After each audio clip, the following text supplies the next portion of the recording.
Stop, you haven't subscribed to the channel yet. Subscribe now, we have new stories every day. Now let's go.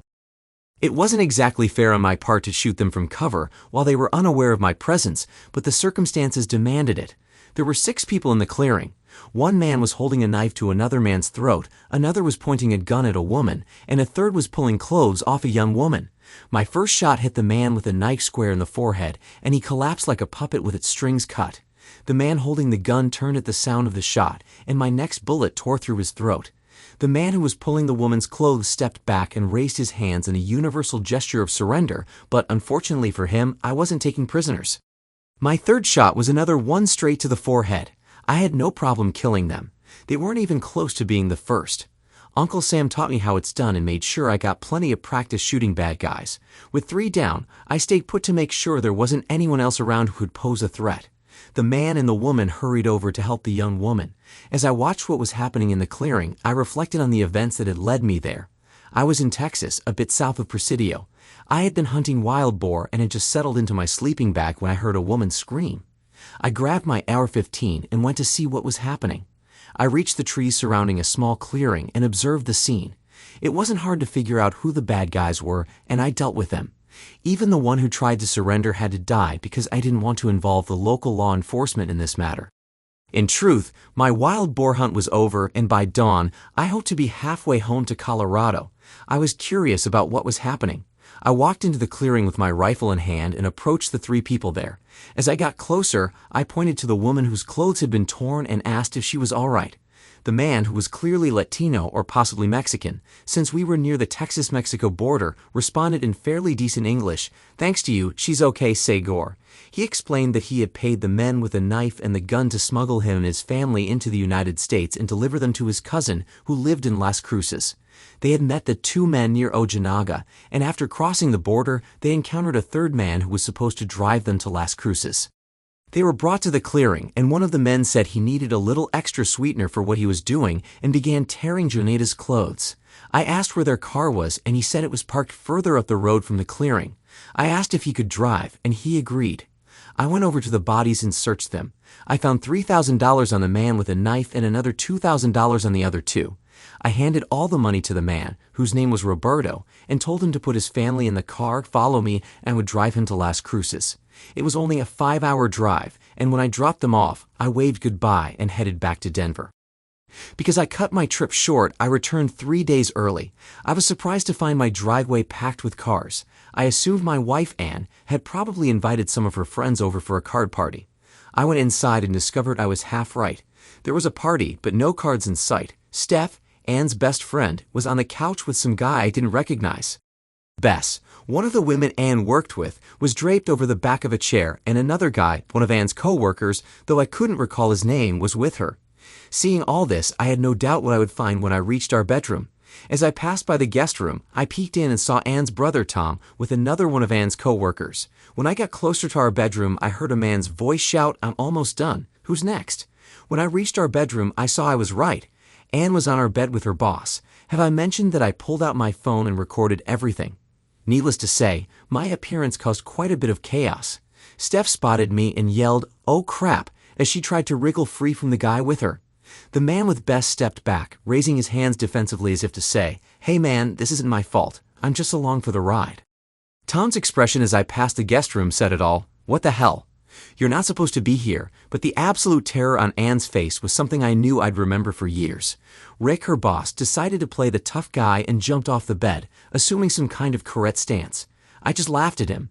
I knew how this sort of thing worked. If I attacked him, the cops would put the handcuffs on me because he was Anne's guest. But if I could get him to attack me first, I could beat him up and walk away clean. That's why I laughed at him. I wasn't mocking Big Bad Rick. I added to the laughter, "You look ridiculous standing there in a fake martial arts pose with your pathetic little excuse of a manhood dangling down." That did the trick, and he lunged at me. Did I mention I'd been recording everything from the moment I walked in? I think he figured that since I was holding my phone and filming, he'd get the chance to take me down, and if he got in the first hit, he could finish me off. When he rushed at me, I threw my phone at his face, and when he raised his hands to block it, I punched him in the groin. He doubled over, grabbing himself, and dropped to his knees. I calmly picked up my phone, helped him back to his feet, twisted his left arm into a lock, and marched him through the house to the front door.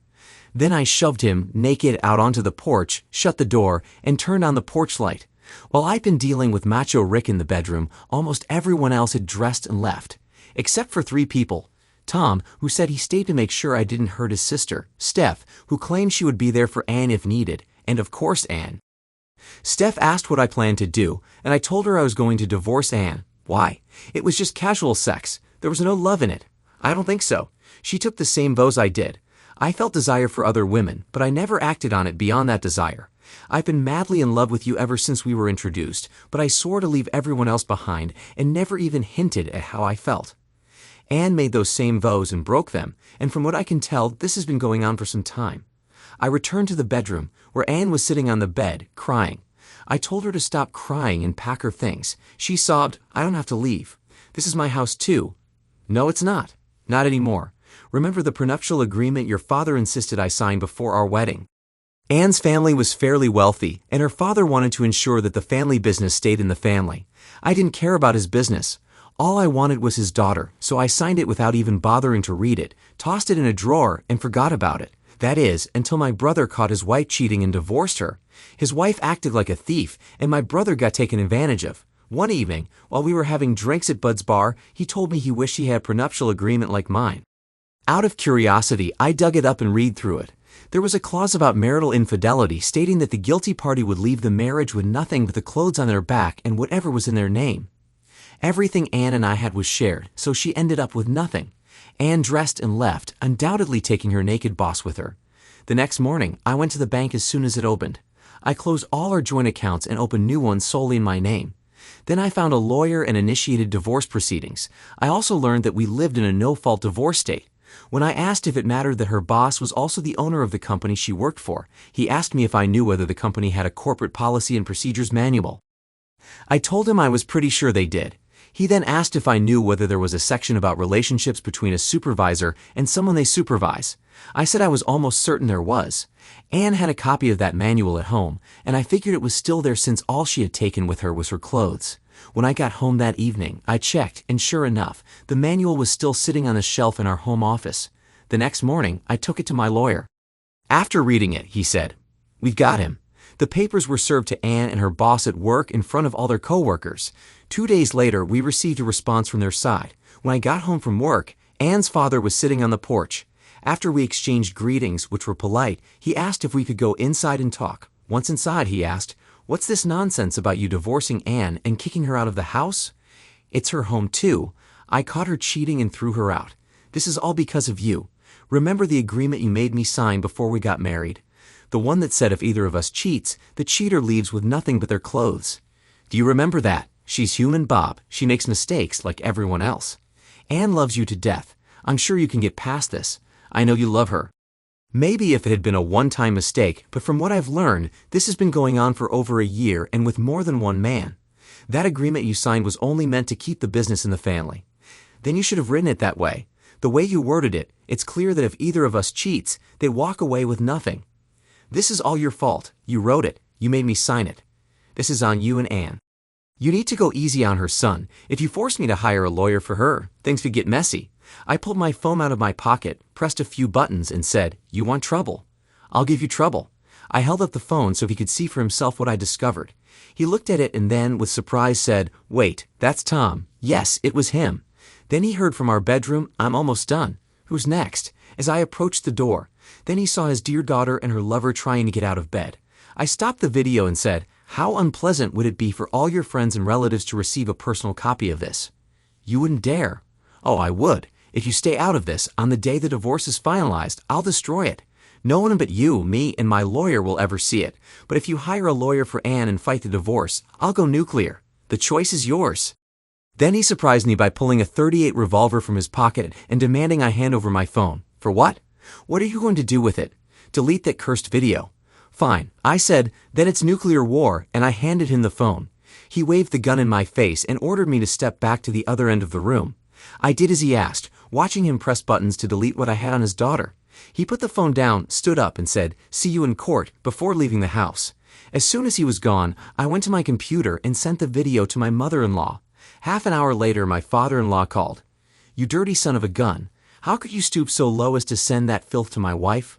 I told you that if you messed with me, I would bring the nuclear option down on you. I can't believe you're so foolish as to think I wouldn't have backup copies. So far, I've only sent it to your wife. Cross me again, and the whole world will see it. You idiot, he yelled, then hung up. He didn't hire a lawyer for Anne, and the divorce went through. I was a bit surprised when Steph called me 2 days after the divorce. Did you really mean it when you said you had a thing for me? I did. I'm free tonight. I hadn't been with any woman since I filed for divorce. Call me old-fashioned, but I was still married and felt that I would have been a cheater too if I got involved with someone else while I was still married to Anne. The divorce was final now, and I needed the company, so I asked what she had in mind. How about dinner, drinks, and some conversation? We'll see where it goes. That sounds good. How about I pick you up at 6? I'll be ready. That evening, after dinner and drinks, I asked her about the timing of her call. It's pretty simple, really. I know the kind of guy you are. I knew you wouldn't get involved with another woman while you were still married. Am I wrong? No, you're right about me, but how did you know I was free now? Anne was having some trouble at work, and when I asked her what happened, she mentioned the divorce was finalized.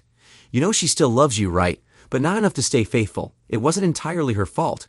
The first time, she was drugged with something like a date rape drug, and that jerk filmed it. He told her she belonged to him now and that he could use her whenever he wanted, or else he'd make sure you got the video. That doesn't matter. If she had come to me after that first time and told me, we might still be together, but she didn't trust me or believe in my love for her enough to do that. Why are we ruining our date by talking about her? So what's next? I've already told you I like you, so the next move is yours. Your place or mine? Mine is closer. Then why are we still sitting here? It was exhausting. We were intimate in different ways, and by the time I collapsed onto the bed next to her, I thought I was done. Then she said, "Do you have enough energy left for one more round?" At that, I felt a twitch of excitement. I had never done that before, and always refused to even try. I don't know. When I fell next to you, I thought I was finished. Wonder if I can get you going again. Should I try? Go ahead. It took her a while, but she managed it. Then I told her she'd have to guide me through it, as I'd never done that before.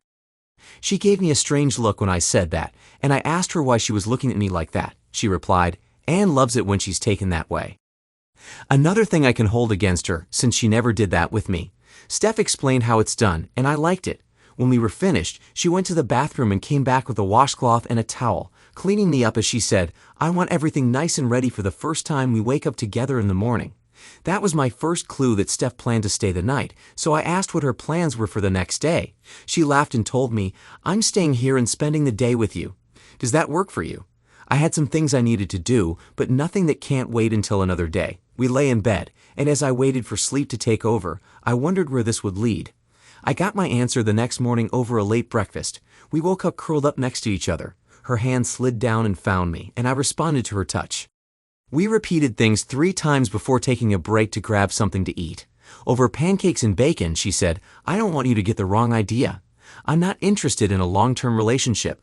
I already know I'm not capable of being faithful to any man, but if you're interested in a casual friendship, I'm all for it." I didn't have any other plans, so I thought, why not, and told her she could count on me. We spent the rest of Saturday and the first half of Sunday wearing each other out. Needless to say, she left me exhausted when she finally went home. She was still trying for more when I couldn't even keep my eyes open. 3 months into my relationship with Steph, my lawyer called to inform me that my lawsuits had been settled, and after deducting his fees, I was left with $1.3 million. About a month later, Steph told me that our relationship had run its course, but she hoped we could stay friends. I told her we could. Over the next 6 months, I dated several different women and had enough fun to keep me happy. But I still hadn't found anyone I wanted to settle down with. It was a Tuesday evening, and I stopped in for dinner at Tres Amigos. I was looking over the menu when the waitress came to take my order. I asked for a house margarita, 3 cheese and onion enchiladas, rice, and beans, and the waitress said, "Very well, señor. Perhaps you could make sure I get home safely when I finish work tonight." I looked at her in confusion and asked, "What? Didn't you appoint yourself as my protector that night near the Ojinaga Presidio Bridge?" "That was you." "It was. I couldn't tell. You were all bundled up and your head was covered with a scarf. I thought you'd be in Las Cruces. I couldn't find work. There were too many like me and not enough jobs. My cousin suggested I come to Denver because there were plenty of opportunities here." She glanced at the clock and said, "I need to go place your order. Maybe we can talk more later." She left to take care of my order, and as she walked away, I couldn't help but notice she had a great figure, which matched her pretty face. I decided that maybe we should talk later. Thanks to everyone who took the time to listen to today's stories. If you enjoyed it, please consider liking and subscribing if you haven't already. Feel free to share your thoughts on the events in the comments below. Take care.